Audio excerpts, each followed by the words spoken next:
اس کہانی کی شروعات 200 سال پہلے ہوتی ہے، جب سمندر کے بادشاہ نے سیزر کو اپنے ہاتھ میں ایک جادو کی انگوٹھی دکھائی۔ ایک دن اس نے اپنے جاسوس مینڈک کو بلایا اور ایک مچھلی کے بارے میں پوچھا۔ بادشاہ کو مچھلی بہت زیادہ پسند آئی تھی اور وہ چاہتا تھا کہ وہ اس سے شادی کرے، لیکن جب اس نے یہ جانا کہ مچھلی اس کے ہاتھ سے نکل گئی ہے تو بہت اداس ہوا۔ اس کے بعد ہم ایک لڑکے کو دیکھتے ہیں جو سمندر کے کنارے پر رہتا تھا۔ اس کا نام لیو تھا۔ لیو کا ایک خواب تھا کہ ایک دن وہ سمندر کے کنارے جا کر اپنی خوشی ڈھونڈے گا۔ وہ اپنے اندھے والد کے ساتھ رہتا تھا جو لوہار کا کام کرتا تھا۔ ایک دن لیو برف پر اسکیٹ کرنے کی کوشش کرتا ہے، لیکن اس کے والد کو پتا چل گیا کہ وہ کہیں جا رہا ہے کیونکہ اس نے اس کے قدموں کی آواز سنی تھی۔ اس نے لیو کو پکارا اور پوچھا کیا تم میری مدد کر سکتے ہو؟ پھر لیو نے کہا میں ابھی بچہ ہوں۔ اس نے چھوٹا بننے کا بہانہ کیا اور اس طرح وہ اپنے والد سے بچ کر نکل گیا اور وہاں سے چلا گیا۔ اب ہم نیکسٹ سین میں لیو کو سمندر کے کنارے پر دیکھتے ہیں اور وہ لڑتے ہوئے مچھلی پکڑنے کی کوشش کرتا ہے، لیکن کوئی مچھلی نہیں پکڑ پاتا۔ پھر اچانک پانی میں طوفان آ جاتا ہے اور ایک تیز لہریں اس پر آ گرتی ہے۔ پھر لیو دیکھتا ہے کہ ایک بہت بڑی مچھلی خود بخود اس کی بالٹی میں آ جاتی ہے۔ وہ خوش ہو کر گھر واپس جاتا ہے اور مچھلی پکانے کی تیاری کرتا ہے، لیکن اچانک وہ مچھلی بول پڑتی ہے۔ وہ لیو سے کہتی ہے کہ اگر تم مجھے زندہ چھوڑ دو تو میں تمہاری 3 خواہشیں پوری کروں گا۔ لیو اس بات پر حیران ہو جاتا ہے کیونکہ اس نے کبھی ایسی مچھلی نہیں دیکھی تھی، لیکن لیو سوچے سمجھے بغیر وہ کہہ دیتا ہے کہ وہ شہر دیکھنا چاہتا ہے، لیکن وہ چولہے سے ہلنا نہیں چاہتا تھا کیونکہ سردی بہت زیادہ تھی۔ پھر اچانک مچھلی لیو کو چولہے سمیت گھر سے باہر کی طرف لے جانے لگتی ہے۔ اب ہم دیکھتے ہیں کہ وہ شہر میں پہنچ جاتے ہیں۔ لیو شہر کی روشنی اور رنگین چیزوں سے بہت خوش ہوتا ہے۔ وہ خوف کی وجہ سے چولہے کے ساتھ چمٹا رہتا ہے اور لوگ اسے دیکھ کر بہت زیادہ خوفزدہ ہو جاتے ہیں۔ کیا ہو رہا ہے؟ لیو کو سردی محسوس ہوتی ہے تو وہ اپنی دوسری خواہش مانگتا ہے۔ میں چاہتا ہوں کہ موسم گرما فوراً شروع ہو جائے۔ اور حیران کن بات یہ تھی کہ واقعی برف پگھلنے لگتی ہے اور سب طرف ہریالی پھیل جاتی ہے، لیکن لیو بہت مایوس تھا کیونکہ اس نے اپنی 2 خواہشیں ضائع کر دی تھی۔ پھر اس کے بعد اس کی ملاقات 2 ڈاکوؤں سے ہوتی ہے۔ انہوں نے لیو سے کوئی قیمتی چیز نہیں پائی، اس لیے وہ اس کی بالٹی لے کر جانے لگتے ہیں، لیکن لیو کسی بھی صورت میں اس مچھلی کو کھونا نہیں چاہتا تھا، اس لیے اس نے بالٹی چھین لی اور دوڑ لگا کر بھاگنے لگا اور مچھلی کو دریا میں پھینک دیا۔ لیکن تھوڑی دیر بعد ڈاکوؤں نے اسے دوبارہ پکڑ لیتے ہیں اور درخت سے لٹکا دیتے ہیں۔ کچھ وقت کے بعد لیو ایک لڑکی کو دریا کے پاس سے آتے ہوئے دیکھتا ہے۔ وہ لڑکی لیو کو آزاد کر دیتی ہے تو لیو دریا کے کنارے کی طرف دوڑتا ہے تاکہ مچھلی کو تلاش کرے، لیکن افسوس کی بات ہے کہ وہ مچھلی نہیں ملتی۔ اس کے پاس تیسری خواہش پورے کرنے کا کوئی موقع نہیں بچا۔ پھر وہ لڑکی لیو سے اپنا نام بتاتی ہے۔ وہ کہتی ہے کہ میرا نام میجک بائک ہے۔ لیو اس کی آواز کو سن کر اس کا اسکارف چوری کر لیتا ہے تاکہ وہ بھاگ نہ سکے اور اپنی تیسری خواہش مانگنے کے لیے تیار ہو جاتا ہے۔ لیو کی تیسری خواہش بہت بڑی تھی۔ اس نے کہا تھا کہ وہ روس کے بادشاہ کی بیٹی شہزادی سے شادی کرنا چاہتا ہے۔ وہاں شہزادی انگلینڈ کے شہزادے کے ساتھ ہی جو اسے مہنگے تحفے دے کر خوش کرنے کی کوشش کر رہا تھا۔ اس نے شہزادی کو ایک ڈرم دکھایا جو خود بخود بجتا تھا، لیکن حقیقت میں ایک معصوم شخص اس کے اندر بیٹھ کر اسے بجا رہا تھا، لیکن سب کو یہی لگتا تھا کہ وہ خود بخود بج رہا تھا۔ جلد ہی لیو اور بائک بھی بادشاہ کے پاس پہنچتے ہیں اور ان کی باتیں سننے لگتے ہیں۔ بادشاہ شہزادے کو پسند نہیں کرتا۔ وہ شہزادے کو نیچے دیکھنے کو کہتا ہے، یہ ڈرم کچھ بھی نہیں، میں نے ایک بلی دیکھی ہے جو گاتی ہے اور لوگ اس کے گانے پر رقص کرنے لگتے ہیں۔ شہزادہ کہتا ہے کہ واقعی پھر وہ بلی دیکھنا چاہوں گا۔ یہ سن کر لیو کی آنکھوں میں چمک آ جاتی ہے کیونکہ اب اسے اپنی خواہش پوری کرنے کا موقع مل گیا تھا۔ لیو وہاں کود جاتا ہے۔ وہ کہتا ہے کہ اس جادوئی بلی کو پکڑ کر لائے گا، مگر بدلے میں اسے شہزادی سے شادی کرنی ہوگی۔ یہ سن کر شہزادی بہت حیران ہوئی، لیکن بادشاہ لیو کی بہادری سے اتنا متاثر ہوتا ہے کہ وہ اس کی شرط قبول کرنے کے لیے تیار ہو جاتا ہے۔ اب لیو اس بلی کو پکڑنے کے لیے نکل پڑتا ہے، مگر بائک اسے بتاتی ہے کہ یہ بلی پکڑنا آسان نہیں ہے۔ جب بھی کوئی شخص اس بلی کے سامنے آتا ہے تو بلی اسے ایک گانا منتخب کرنے کو کہتی ہے۔ اگر بلی غمگین گانا گاتی ہے تو وہ شخص روتے روتے مر جاتا ہے، اور اگر بلی خوشی کا گانا گاتی ہے تو وہ شخص اتنی دیر رقص کرتا ہے کہ وہ مر جاتا ہے۔ مگر لیو ہمت نہیں ہارتا اور جلدی وہ بائک کے ساتھ گھنے جنگل میں پہنچ جاتا ہے۔ پھر آخرکار وہ بلی کے قریب پہنچ جاتا ہے۔ بلی نے اسے گانا منتخب کرنے کو کہا اور لیو نے غمگین گانا منتخب کیا۔ جب بلی وہ گانا گاتی ہے تو لیو بھی اس کے ساتھ گانا گانے لگا کیونکہ یہ وہی گانا تھا جو اس کی والدہ بچپن میں اسے گا کر سناتی تھی۔ بلی نے دیکھا کہ لیو پر اس گانے کا کوئی اثر نہیں ہو رہا تو بلی رونے لگ گئی اور آخرکار اس نے اس کے ساتھ چلنے کا ارادہ کر لیا۔ بائک نے سیزر کا جادو مینڈک بھی ڈھونڈ لیا جو اس سے کہہ رہا تھا کہ میرے ساتھ آؤ کیونکہ شادی کی تیاریاں مکمل ہو گئی ہیں۔ یہ دیکھ کر لیو کچھ نہیں سمجھ سکا۔ پھر مائک اسے کہتی ہے کہ ایک وقت تھا جب سیزر نے مجھے شکار ہونے سے بچایا تھا، اس لیے میں اس کی احسان مند ہوں، اور اب سیزر مجھ سے بدلے میں شادی کے لیے مجبور کر رہا ہے، وہ مجھے مجبور کر رہا ہے۔ خیر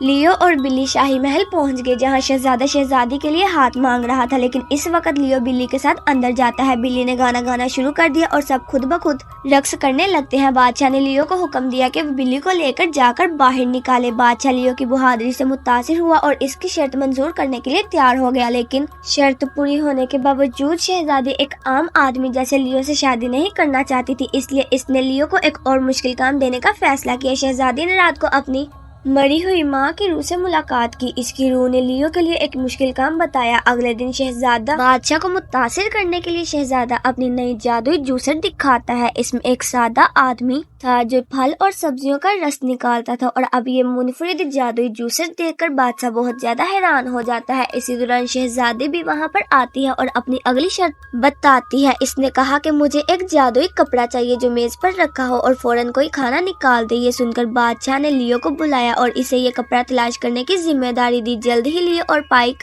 نکل پڑے۔ راستے میں پائک نے لیو سے کہا کہ یہ جادوئی کپڑا 2 بھائیوں کے پاس ہے۔ کچھ وقت بعد وہ ایک چھوٹے سے جھونپڑے کے پاس رکے اور وہاں رہنے والے بابا سے کھانا مانگا۔ بابا نے انہیں کچھ کھانا دیا اور کہا کہ اس بار فصل اچھی نہیں ہوئی، اس لیے بیٹا زیادہ کھانا نہیں ہے، معاف کرنا۔ یہ سن کر لیو نے دیکھا کہ یہ لوگ کتنی مشکلات سے گزر رہے ہیں اور اس کا دل ان کے لیے پگھل گیا، لیکن پائک نے بابا اور اس کی بیوی کی محبت اور وفاداری کی تعریف کی۔ اس نے کہا کہ تم دونوں ایک سوئی اور دھاگے کی طرح ہو جو ایک دوسرے کو مکمل کرتے ہیں۔ پھر کافی دیر چلنے کے بعد وہ پتھروں کے شہر پہنچ جاتے ہیں جہاں 2 آدمی مسلسل کھا رہے تھے۔ یہ وہ عورت تھی جس کے پاس کپڑا تھا اور اپنی زندگی سے تنگ آ چکے تھے اور چاہتے تھے کہ کوئی آئے اور یہ کپڑا ہم سے لے جائے۔ لیو اس کے پاس گیا اور کپڑا چرانے کی کوشش کی، لیکن دونوں بھائیوں نے اس پر ناریل پھینکے اور وہ اسے مار کر بے ہوش کرتے گئے۔ پھر پائک ان کے پاس گئی اور پانی مانگا، جس میں اپنا عکس دیکھ کر وہ بہت زیادہ غمگین ہو گئی۔ اسے یاد آیا کہ وہ ایک بہت بہادر سپاہی تھی جو ترکی کے سلطان سے مقابلہ کرتی تھی، لیکن اب وہ اتنی موٹی ہو گئی تھی کہ چلنا مشکل ہو گیا تھا۔ پھر اس نے پائک کو کپڑا دینے کی اجازت دی، لیکن آخری لمحے میں اس کا ارادہ بدل گیا۔ پائک بہت چلاک لڑکی تھی، اس نے فوراً کپڑا لیا اور لیو کو لے کر وہاں سے بھاگ گئی۔ جب لیو ہوش میں آیا تو اس نے اپنے مستقبل کی بیوی شہزادی کے لیے پھول توڑے۔ پائک اسے قائل کرنے کی کوشش کرتی ہے کہ یہ شہزادی تمہیں مار ڈالنا چاہتی ہے اور تم اس کی محبت میں اتنا پاگل ہو رہے ہو، لیکن لیو نے اس کی باتوں پر کان نہ ڈالا۔ اس نے پائک کو شہزادی کے لیے لکھی ہوئی اپنی شاعری سنائی جس کی آنکھوں میں وہ اسے پرپوز کرے گا۔ یہ شاعری پائک کے دل کو چھو گئی۔ اس نے دیکھا کہ لیو کتنا جذباتی ہے اور وہ شہزادی سے کتنی زیادہ محبت کرتا ہے۔ وہ اس شاعری میں اتنی مہو ہو گئی کہ اس نے اس شادی کو ہاں کہہ دیا، لیکن پھر پائک نے اپنے آپ کو قابو کیا اور اپنے خیالات سے باہر نکلی۔ اس نے کہا تمہیں کسی اور سے شادی کرنی چاہیے۔ وہ مغرور شہزادی نہیں۔ اب جب وہ کپڑا لے کر شہر پہنچے تو بادشاہ اور شہزادی کو خبر مل گئی کہ لیو کپڑا لے کر واپس آ گیا ہے۔ وہ فوراً سڑک پر پہنچے۔ انہوں نے دیکھا کہ لیو شہر کے تمام لوگوں کو مفت کھانا دے رہا تھا۔ اس کپڑے کی مدد سے اس کا کام کافی خوشی پھیلا رہا تھا۔ سب لوگ لیو کی بہت تعریف کر رہے تھے۔ پھر شہزادی نے کہا کہ وہ لیو سے شادی کرنے کے لیے تیار ہے، لیکن اس کی آخری شرط یہ ہے کہ لیو کو میری مر گئی ماں کی روح سے اجازت لینی ہوگی۔ لیو پھر بھی اس شرط کو پورا کرنے کے لیے تیار تھا۔ رات کو پائک نے اسے مردوں کی دنیا کا راستہ بتایا، لیکن اس نے لیو کو خبردار کیا کہ وہاں سے کوئی بھی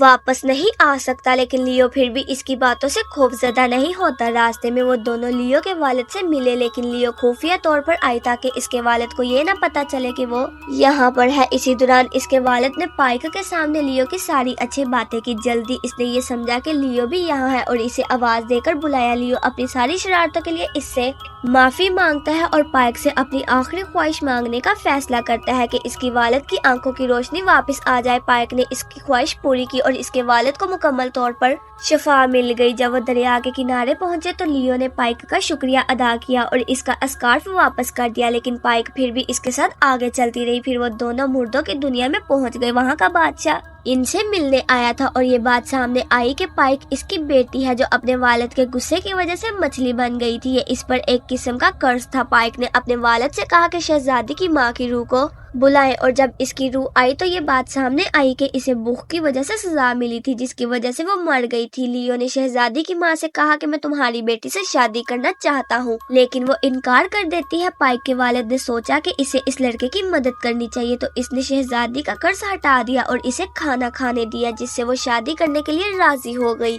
وہاں بادشاہ یہ سب دیکھ رہا تھا اور خوش ہو کر اٹھ کھڑا ہوا۔ پائک نے اپنے والد کو الوداع کہا، لیکن اس نے کہا کہ جب بھی وہ یہاں سے نکلے گی لیو یہ سب کچھ بھول جائے گا جو کچھ بھی اس نے یہاں پر دیکھا تھا۔ یہ سن کر پائک نے لیو کو غمگین آنکھوں سے دیکھا، پھر وہ مسکرانے لگی۔ اگلی صبح جب لیو نے آنکھیں کھولی تو اس نے پائک کو دیکھا، وہ وہاں سے بھاگ گیا شہزادی کے پاس جانے کے لیے، اور پائک پھر مچھلی بن کر پانی میں چلی گئی۔ لیکن شہزادی کے پاس جا کر اپنی پوزیشن بنانے کی بجائے لیو نے کہا کہ مجھے کسی اور سے محبت ہو گئی ہے، لیکن وہ کون ہے مجھے یاد نہیں۔ یہ سن کر شہزادی خوش ہو گئی اور لیو کو گرفتار کرنے کا حکم دیا۔ اسے ایک سفر پر لے جایا گیا جہاں یہ اعلان کیا گیا کہ جو کچھ بھی اس نے کیا وہ جادو کی مدد سے کیا تھا، اس لیے اب شہزادی کو دھوکہ دینے کے جرم میں اسے موت کی سزا دی جائے گی۔ اور یہ سن کر بادشاہ بہت زیادہ غمگین ہو جاتا ہے اور وہاں سے چلا جاتا ہے۔ اپنے آخری لمحے میں لیو نے اپنے بچپن کو یاد کیا اور وہ وقت جو اس نے اپنے والد کے ساتھ گزارا تھا۔ پھر اچانک پائک وہاں واپس آ گئی اور لیو کو بچانے کے لیے اس نے شہزادی کو 3 خواہشیں دینے کا وعدہ کیا کہ وہ اپنی 3 خواہشیں پوری کرے گی۔ شہزادی خوشی سے لیو کو چھوڑ دیتی ہے۔ اس نے اپنی پہلی خواہش مانگی، اس نے خود کو ملکہ بنا لیا۔ پھر اس نے اپنے والد سے تاج لیا اور اسے ایک برج میں قید کر دیا۔ اب شہزادی کی دوسری خواہش تھی کہ وہ انگلینڈ کے بادشاہ کی بیوی بن جائے، اور اس وقت انگلینڈ کے بادشاہ نے اس کے لیے شادی کا پیغام بھیجا، یعنی اس کی خواہش بھی پوری ہو گئی۔ وہ لیو اپنے گھر پہنچے اور وہ اس لڑکی کو یاد کرنے کی کوشش کر رہا تھا جس لڑکی سے وہ محبت کرتا تھا۔ جب اچانک اس کے والد نے سوئی اور دھاگے کے بارے میں بات کی تو یہ ہیرو لیو کے دماغ میں جل گیا اور وہ سمجھ گیا کہ وہ کوئی اور نہیں بلکہ پائک ہے۔ مجھے پائک سے محبت ہے، میں پائک سے پیار کرتا ہوں۔ اس نے سمجھا کہ اصل خوشی کسی اور کو خوشی دینا ہے، صرف اپنوں کے لیے خوش رہنے کی بجائے جو لمحے پائک کے ساتھ گزارے تھے وہ ذہن میں آنا شروع ہو گئے، اور اب وہ فوراً شہر چلا گیا۔ اس کے والد اور 2 بھائی بھی اس کے ساتھ گئے۔ وہ چاروں محل کا دروازہ توڑ کر اندر داخل ہو گئے اور لیو پائک کو تلاش کرنے لگا۔ پائک کو یقین نہیں تھا کہ لیو مجھے پہچانتا ہے، لیکن پھر شہزادی درمیان میں آ گئی۔ اس نے کہا کہ وہ پائک کی طرح جادوگر بننا چاہتی ہے۔ یہ سن کر پائک نے سمجھا کہ یہ اس کی تیسری خواہش تھی اور اس نے اسے پورا کر دیا۔ پھر اچانک شہزادی پائک کی طرح مچھلی بن گئی۔ اب شہزادی نے سمجھا کہ اس کی طاقت اب کسی کام کی نہیں رہی کیونکہ وہ صرف دوسروں کی خواہشیں پوری کر سکتی تھی۔ اب شہزادی نے اپنے خادم کو بلایا اور کہا کہ اس نے یہ خواہش کی تھی کہ وہ دنیا کے سب سے طاقتور بادشاہ سے کرے۔ جیسے ہی خادم نے خواہش کی اچانک سیزر سمندر سے نکلا اور شہزادی کو اپنے ساتھ لے گیا۔ در حقیقت سیزر اس وقت دنیا کا سب سے طاقتور بادشاہ تھا۔ یہ لمحہ شہزادی کے لیے ایک نئی شروعات تھی۔ اب شہزادی نے سمجھا کہ طاقت اور کھوئی ہوئی خوشی کبھی بھی اصل خوشی نہیں لا سکتے۔ پائک کا مچھلی کا قرض ختم ہو گیا اور لیو اس کے پاس جا کر اسے دے دیتا ہے وہی پرانا پورٹریٹ جو اس نے کبھی لکھا تھا۔ پورٹریٹ دونوں کے درمیان ایک نیا رشتہ شروع کرتا ہے۔ پائک کو یقین نہیں آیا کہ لیو مجھے پہچانتا ہے، مگر پھر لیو نے پائک سے شادی کی پیشکش کی اور وہ دونوں شادی کر کے ہمیشہ کے لیے ایک ہو گئے۔ جہاں وہ اپنی محبت اور خوشگوار زندگی کی شروعات کرنے والے تھے وہ بہت زیادہ خوش تھے، اور اسی خوشگوار اختتام کے ساتھ یہ شاندار کہانی یہیں پر ختم ہو جاتی ہے۔